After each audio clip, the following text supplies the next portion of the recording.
Welcome to Tekidia Institute. I'm Dubisi Ekekwe. We do get questions like this. What should I do to raise funds for my company? And today, I'm so excited to respond through video so that our co-learners in our program can get this perspective. Hopefully, we can actually help them on their mission. So let me say here that the market is extremely, very challenging because of many paralyses across the globe, and investors are looking at the best possible way they can deploy their capital. So if you are raising money as a new company, you have to compete with the fact that in America, the interest rate is just good enough that people can put their money in CDs, high savings accounts, and they should be fine. So how do you now go out to demonstrate to someone who has capital that you are going to do better than other options available in the market? The first thing here is that you have to have the capability of explaining how that business will fix a market friction that will actually, if you are successful in doing it, everyone will be happy. That means that the problem that you are going is big enough that if solved, value will be created and that investor will get a great return. Once you have demonstrated that, then other important elements now begin to play out. A key part is deploying your personal trust deposit. What is your personal trust deposit? Personal trust deposit is just this construct that over time people have come to form an opinion about you on how within the fiduciary space you can actually take care of other person's money. When you are in the university, maybe you used to wake up at 11 a.m. when others were waking up at 7 a.m. for the lecture at 8 a.m. And you didn't care. But somehow you just wuzzled across the university education. You graduated. Then over time, you now want to start a company. You go back to one of your classmates. You recall that this was this guy who never actually wake up on time to go to class. Do you think they will give you money? Most likely not.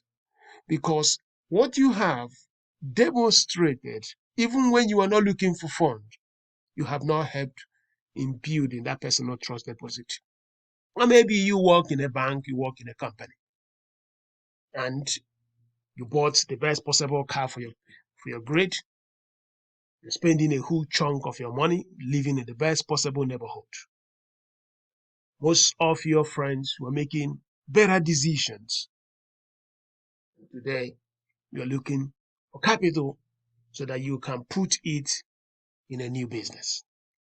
They'll recall back, oh, was it not this guy that was just living in that place in Lekki, spending 80% of his salary just to say that he's a big boy, he's living in a very flashy place?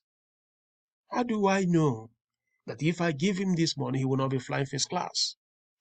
You have disqualified yourself before that your classmate who is now a fund manager in a company that could have actually invested in you. Let me say this, the best time to audition for a job is when there is no job. And the best time to prepare and qualify for a capital is even when you're not raising capital. If you do not get into this mindset that you have to make it possible for people to recommend you in your absence, you have no mission. And that means elevating the imagination of that investor. Telling the investor, listen, sir, if you give me this money, I will make it better than what you yourself can actually do, or the other alternatives in the market that you could consider. So you are going to walk through what we call opportunity costs in economics because the investor has other options. But why will you be the person he or she will trust? Because you have to sell a product, and that product is yourself.